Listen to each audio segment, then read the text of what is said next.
How the Irish Saved Civilization. That's the head-turning title of Thomas Cahill's 1995 book, the first and most successful in his Hinges of History series. The full title goes, How the Irish Saved Civilization, the untold story of Ireland's heroic role from the fall of Rome to the rise of medieval Europe. With titles like that, he would have done well on YouTube. And it's not hard to imagine someone passing by his book on the shelf of their local library or bookstore and having their interest piqued. In fact, this book was rather popular when it first came out, and it still gets a decent amount of attention. I fairly regularly see people repeating its thesis in various corners of the internet. But historians have tended not to be as generous in their reception of it. Lisa Bitel, for example, ends her review by stating, "This is a rousing, colorful, passionate story, which is probably why it sold so many copies. I cannot begin here to list all the misread texts, oversimplified historical constructs, and biases of this book, but can only kindly suggest that it's not meant to be history, but hagiography. It is, pure and simple, a traditional legend of saints." But is Bitel just being overly harsh here? Does Cahill's thesis hold any merit? Did the Irish really save civilization? And maybe most importantly, what does that even mean?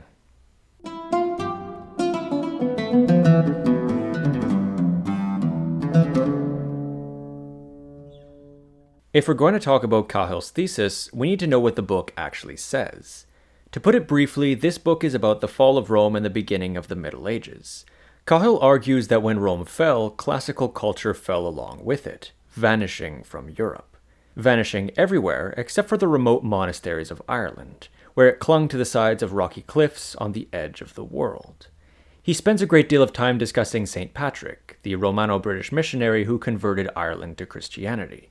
Ireland was never part of the Roman Empire, but Patrick's mission brought literacy and civilization to the chaotic and violent Emerald Isle. Ireland, isolated from the apocalyptic fall of the Roman Empire, then developed its own unique flavor of Christianity, focused especially around rural and remote monasteries. And in these monasteries, literary culture flourished.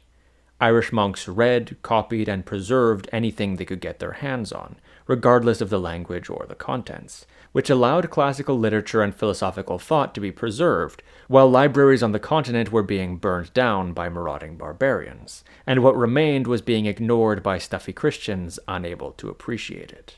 But in the 6th century and onward, Irish missionaries left their homeland to establish important monasteries in Britain and continental Europe, and it was through these networks that Irish scholars brought civilization back to the rest of Europe.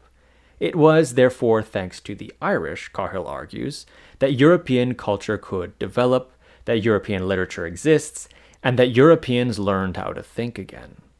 There are, however, a lot of issues with this story. Some of them are just things that Cahill simply gets wrong, jumbled facts here and there, some of them not all that relevant to his thesis. Like, he says Germanic peoples were nomadic hunter-gatherers without knowledge of agriculture before they had contact with the Romans, which is just not true. And he also makes the wild claim that ancient Celts sailed to modern New Hampshire to build the so-called Stonehenge of America. While other mistakes or omissions fundamentally undermine his arguments, and we'll get to those. But there are other issues that are more philosophical. Like, let's look back at that title. What does Cahill mean by civilization? Civilization is a highly ambiguous term, and he uses it without ever really defining it. He's expecting his reader to have an idea of what civilization is, and to insert whatever images it evokes for them. The closest he comes to defining civilization is by contrasting it to barbarity, an equally ambiguous term. He seems to imply civilization is peace while barbarity is violence. Civilization is constructive, while barbarity is destructive. But was Rome always peaceful? An empire of expansion and regular warfare? A lot of people today see gladiatorial combat as barbaric, but the Romans saw it as part of their civilization, at least prior to the rise of Christianity, though animal fights were still popular after then. What about slavery?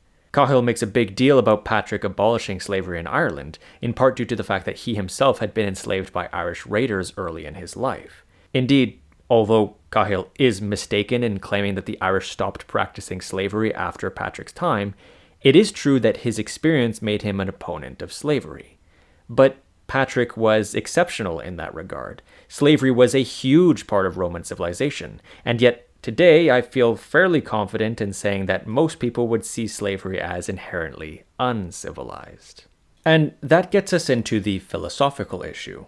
Civilization is not only ambiguous, it's subjective and culturally constructed.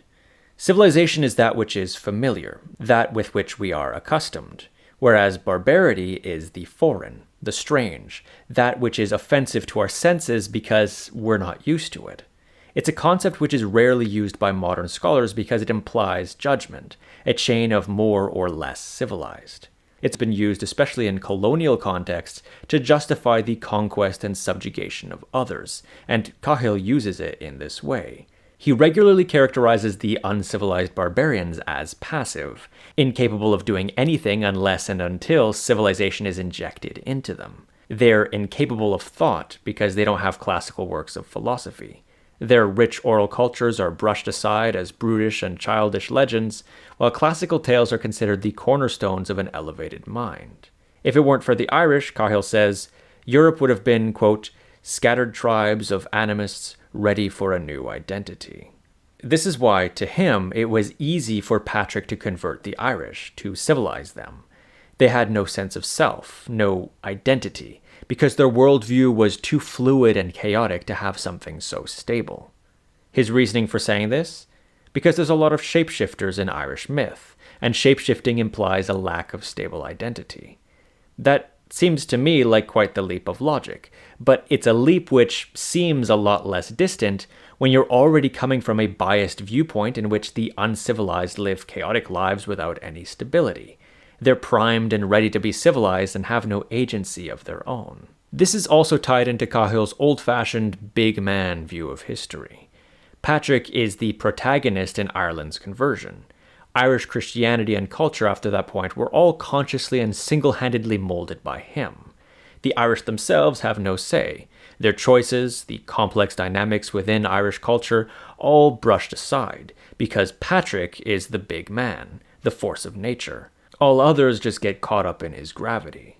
And the same is true with the Irish missionaries Columba and Columbanus, the heroes who returned civilization to Britain and the continent respectively. This is what Bitel means when she says Cahill's not writing history, but hagiography, an elevation of holy figures. Cahill is obsessed with the civilization angle because he wants to right the wrongs of 19th and 20th century British views of the Irish as a less civilized, lesser people, something he notes explicitly in his introduction. Indeed, if you've seen some of my other videos on medieval Ireland, you'll know these kinds of views had roots going back to the Middle Ages. But instead of critiquing the whole concept of civilization, he just swings the pendulum into the complete other direction. He's saying, actually, the Irish were civilized first, back when the English and the rest of Europe were all uncouth savages. You owe your civilization to us. It's a narrative of national pride, giving the finger to hibernophobic wasps. It's also a narrative full of overly emotional and evocative language. For example, Cahill refers to Vikings as terrorists, which is certainly a choice, and the barbarians are always bloodthirsty, matted hordes who burn books like they have a grudge against the very concept of writing. Quote, they burned the libraries and the books turned to dust, and the stones remaining were reassembled into rural outhouses. This language is meant to persuade the reader, but it masks weak and vague evidence. Sometimes he creates a little story or creatively elaborates on an actual source without distinguishing between his own elaborations and what the sources themselves say. He's often trying to use emotion to direct you towards a specific reading of the evidence he presents. Look, scholarship is always going to have some bias and subjectivity. Always. It's impossible not to, because those writing are people with their own experiences through which they see the world. But good scholarship tries to put that aside, and good history aims to be neutral. It builds off the lessons of past scholarship and tries to reduce the impact of bias wherever it can. Cahill is, on the other hand, to put it generously, not so careful. But okay, sure, the concept of civilization is problematic, we get it. But obviously Cahill is talking about something, right? He argues that the Irish did preserve something, and that something is more or less Latin literary culture. Poetry, rhetoric, philosophy, The names he uses most to represent these are Virgil and Cicero, arguably two of the biggest names when it comes to Roman literature. Virgil the great poet, and Cicero the great orator and philosopher. If it weren't for the Irish, the great classical Latin works of these and other Roman writers would have been lost to time, and with them complex thought, literary art, and eloquent speech. So Cahill's book should really be called How the Irish Saved Latin Literature, though of course that's not nearly as much of a punchy title. But even here, even if we strip the narrative of its obsession with civilization and look strictly at the idea that literature and literary culture was lost to Europe and survived only thanks to the Irish, the idea that no one knew how to read anymore except for some small islands in a vast sea of ignorance, we find that this just isn't true. Cahill's view of the fall of the Roman Empire is outdated. He describes the fall as being incredibly apocalyptic. He describes the 5th and early 6th centuries as being chaotic, with Roman authority collapsing and imploding everywhere as raving bands of marauding barbarians set the empire aflame and turned Europe into a desolate wasteland. Provincial governments were replaced by petty warlords extorting the local populace. The way he describes it is basically Mad Max. In this world, people were too busy fighting for their lives to take any interest in literature and education. No one took the time to write anything new. No one took the time to copy the literature of the empire which had just collapsed. And so, as the barbarians used books and scrolls as kindling for their fires, almost all literature was lost. Quote, "People forgot many things, how to read, how to think, how to build magnificently, but they remembered and they mourned the lost peace." This perspective used to dominate understandings of the fall of Rome. But over the past 60 or so years, most historians have turned away from this sort of view. Yes, the fall of the Western Empire brought with it a lot of change, and it was a time with spikes of violence. But the apocalyptic view lacks a whole lot of nuance. As much change as there was also a great deal of continuity, and the changes often took place over time.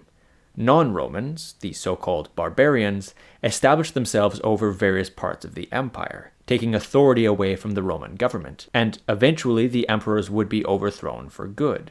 But these barbarian rulers often wanted to retain as much of the Roman system as possible. It was just harder with smaller states and trade networks that shifted and were less stable due to conflict, not to mention changing social relations.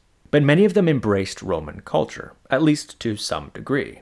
I've already made a video about how Roman culture flourished under the Vandal kings of North Africa, a people whose name has become synonymous with destruction, and yet who built bathhouses, mosaics, and patronized poets. But this wasn't a uniquely Vandal phenomenon. It happened to different degrees in different parts of the former empire. Again, violence did occur, and we should be careful not to fall into the trap of assuming this transition happened with a shaking of hands and a pat on the back. The Vandals have their reputation because they sacked Rome in 455 and destroyed the city of Hippo Regius. But Europe was no more desolate and set ablaze at this time than it was during the Viking Age. Cataclysmic-sounding writings from the time have to be read keeping in mind their moralizing intent. These are writings which are meant to prompt spiritual reform. The apocalyptic view takes these writings at face value, while ignoring or downplaying others, like the works of Sidonius Apollinaris, which temper the narrative by implying a lot more continuity. Cahill claims that literacy only remained in small pockets, small islands of knowledge in a vast sea of ignorance, usually tied to the courts of bishops. But bishops didn't just pop out of the ground isolated from the rest of the world. Roman aristocrats had placed a great deal of significance in education and literary culture, and a classical education was seen as an important mark of elite status. Many of them would begin their learning in public schools, which were the hallmark of classical Roman education, where they would learn to read and write in Latin and sometimes also in Greek. Now, these classical schools would eventually disappear. It would be harder to fund them in the changing, less urban world of the early Middle Ages, and education became less emphasized as a necessary quality of nobility. But, contrary to Cahill's claims, this doesn't mean that literacy disappeared. Many of the new barbarian kingdoms retained a traditional Roman elite in parallel to the new barbarian one. Their power in the new order varied, but many of them managed to retain some form of local authority, especially through the church. Gregory of Tours, for example, brags about being from a long-standing senatorial family in Gaul, and was related to various other Gallic bishops, including 13 of the 18 previous bishops of Tours. They could also play important roles in royal or comital courts. But educated bishops were educated before they became bishops, be it at monasteries or at courts, including royal courts. We know, for example, that Audoin of Rouen was educated first at a monastery, then at the court of Clothar II. And it wasn't just those going for a career in the church either. Audoin had a long secular career before becoming Bishop of Rouen in 641, and his brothers had a similar education without ever joining the ranks of the clergy.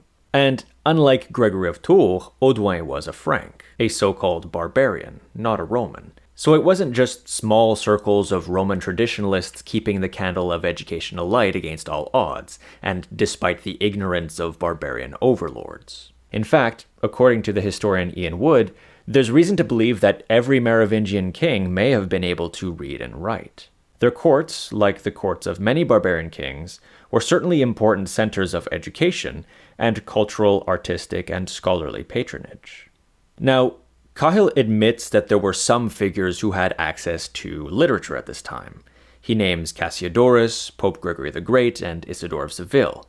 Yet he calls these exceptions. But how many exceptions do there have to be to disprove the rule? He cites a couple of examples of Irish monasteries known to have had libraries of ancient literature, and assumes this to be the norm, while the same situation is the exception on the continent, seemingly for no other reason than that his preconceived idea of barbarian destructiveness demands this conclusion, which he then has to work backwards to defend.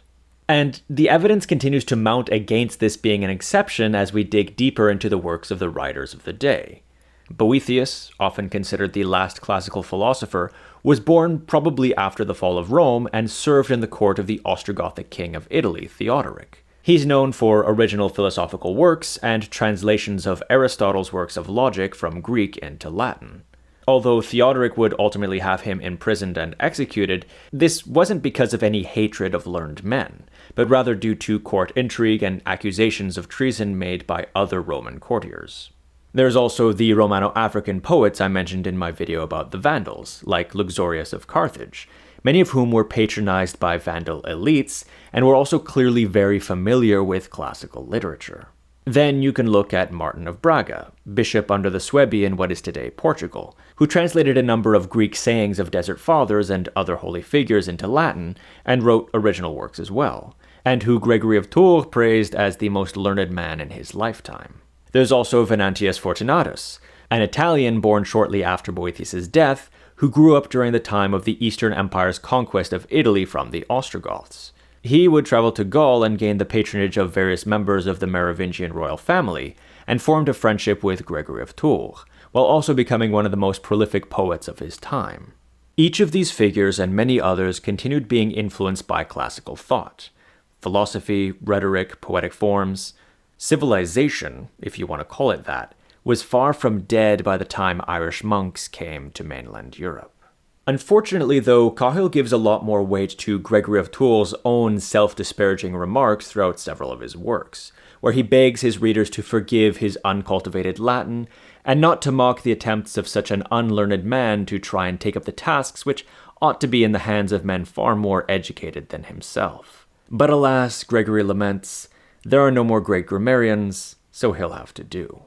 The thing is, though, Gregory is falling back on a well-established early medieval trope here. Humility was considered a great virtue and pride a great sin. So you often get introductions to works with ample claims of being a poor little worthless wretch, unworthy of writing the things they're writing, and coming up with all sorts of justifications as for why they're doing it anyway. That is, usually because they were tasked by a patron, or for some other reason they had no other choice. This humility never prevented Gregory or others from writing, though, and although he's perhaps correct in saying that there's no more great grammarians because there were no more classical grammar schools, he simultaneously talks about educated men in his own time criticizing his works, possibly men more like Fortunatus, who wrote in a highly classical Latin and likely had a more classical education.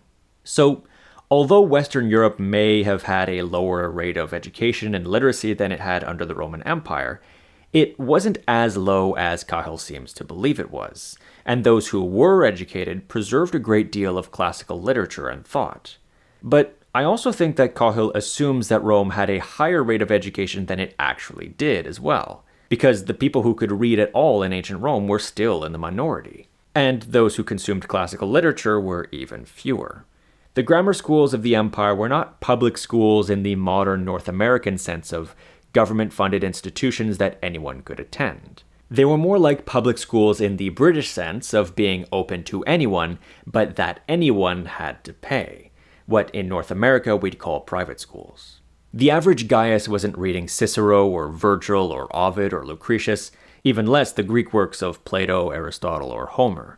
They might know some of the ideas or stories presented by these figures through oral recitations or other Roman popular culture, but Rome wasn't, statistically, a city nor an empire of philosophers. The culture we tend to think of when we look at classical literature was the culture of certain elite circles in the empire. When you keep that in mind, the decline in education seems a lot less dramatic, and it's easier to see the continuity even as things changed. We also have to talk about the big purple elephant in the room, the Byzantine Empire. You see, Cahill's argument hinges on the fact that Rome disappeared, but it actually didn't. Yes, the Western Roman Empire fell in 476, but the Eastern Empire, also called the Byzantine Empire, continued for another 1,000 years, until Constantinople fell to the Ottomans in 1453. This is one of the dates sometimes chosen to mark the end of the Middle Ages. I sometimes joke that the Middle Ages started with the fall of the Roman Empire and ended with the fall of the Roman Empire. Now, Cahill hardly mentions the Byzantine Empire. When he does, he basically brushes it off, saying at one point that the emperor, quote, might as well have been at Timbuktu, dismissing any influence the continued existence of a Roman state may have had on the West.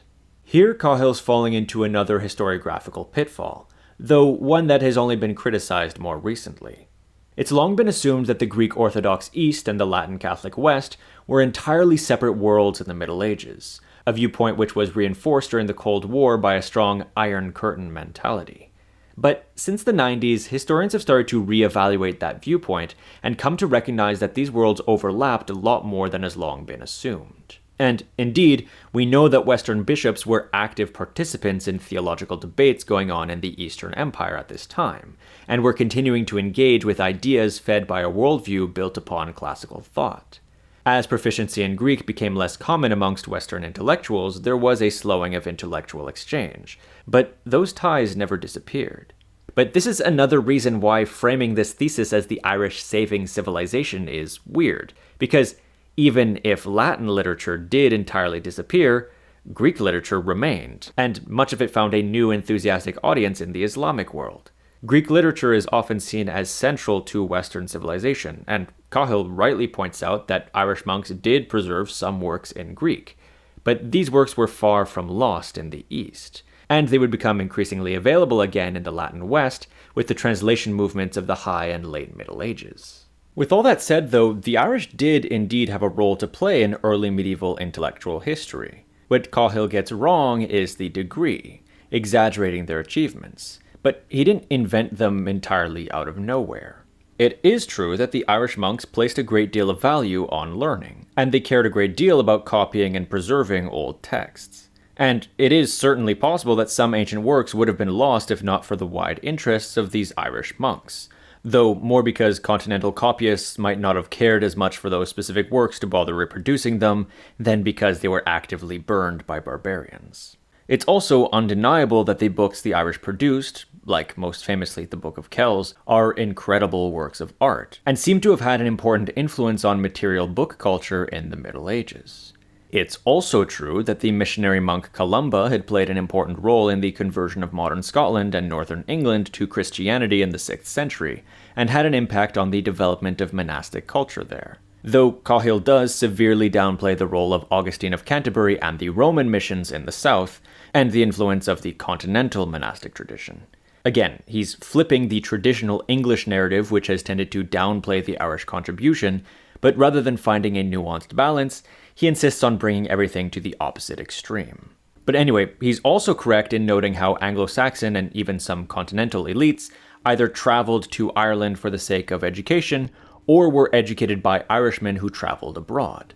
Though, again, he exaggerates this to the extreme, acting like Irish monasteries were great universities attracting great throngs of foreign students and were the only place where one could get an education in all of Europe. He also discusses Columbanus, a different person from Columba, who traveled to mainland Europe and established several influential monasteries there, most notably Luxeuil in Burgundy and Bobbio in Italy. Monks from these communities would then go on to found loads more monasteries, often funded by royal or aristocratic patrons, a phenomenon sometimes referred to as Columbanian monasticism. Cahill's thesis rests on the idea that these monasteries brought literature back to Europe, where it had completely ceased to exist. He presents the continent as a barbarian backwater of superstitious paganism, which Columbanus would convert back to civilization. But as we've seen, that was hardly the case. Even without Columbanian influence, there were lively educational circles in Gaul and Italy. Monasteries like Les Reins off the coast of Provence and Saint-Médard in Soissons were founded and acted as centers of learning and repositories of knowledge. And over in Spain, Isidore of Seville, a contemporary of Columbanus, though far from his purview, wrote works which compiled a great deal of ancient knowledge, including principles of medicine, natural philosophy, grammar, rhetoric, and mathematics, just to name a few. Columbanian monasteries spread for a variety of complex reasons which really deserve their own video. But one of the big reasons, according to Yaniv Fox, is because they tended to be more rural, whereas older monasteries tended to be close to towns. Frankish kings and aristocrats funded these monasteries in part to strengthen their influence on more peripheral rural lands, since wealthy patrons could place their relatives as abbots, and lands granted to a monastery were hard to sequester. This wasn't the only reason, but it was one of the biggest factors which made Columbanian monasteries in particular appealing.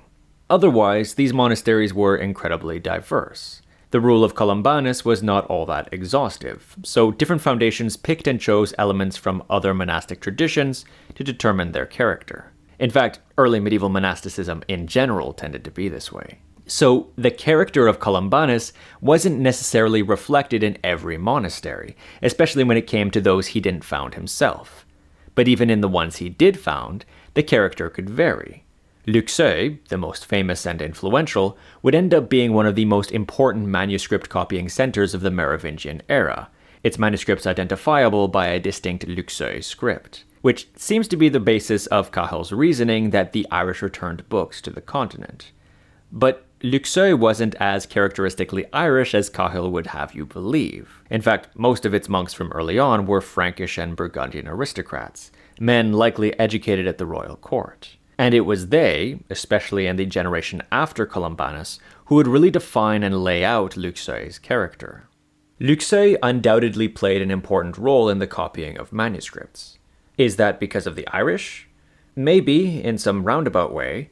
But what was more important was the royal patronage which allowed it to grow in wealth and influence, and Columbanian monasteries were appealing for patronage.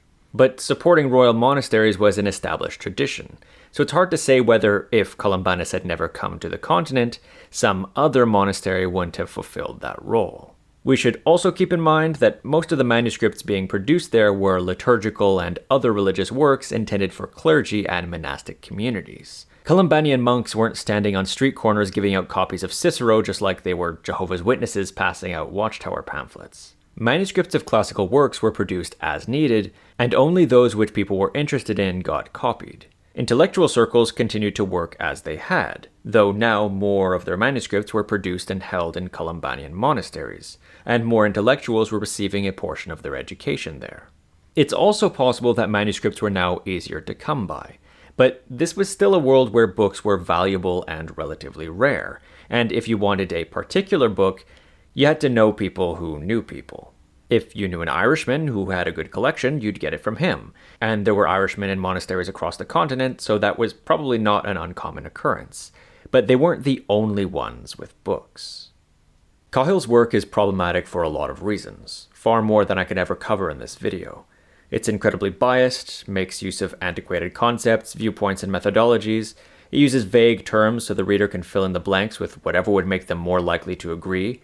applies modern concepts and perceptions anachronistically, cherry-picks evidence, and often tries to evoke emotional reactions from the reader to lead arguments. Cahill is obsessed with the heroes and villains of civilization, as well as the single cause of things. But history is rarely defined by single, simple causes and effects. The world of the past was just as complex and nuanced as our own.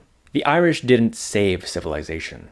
The reality is a lot more interesting than such an eye-catchy tagline could ever encompass. They were part of a changing world which, despite that change, continued to place importance in the knowledge of the past.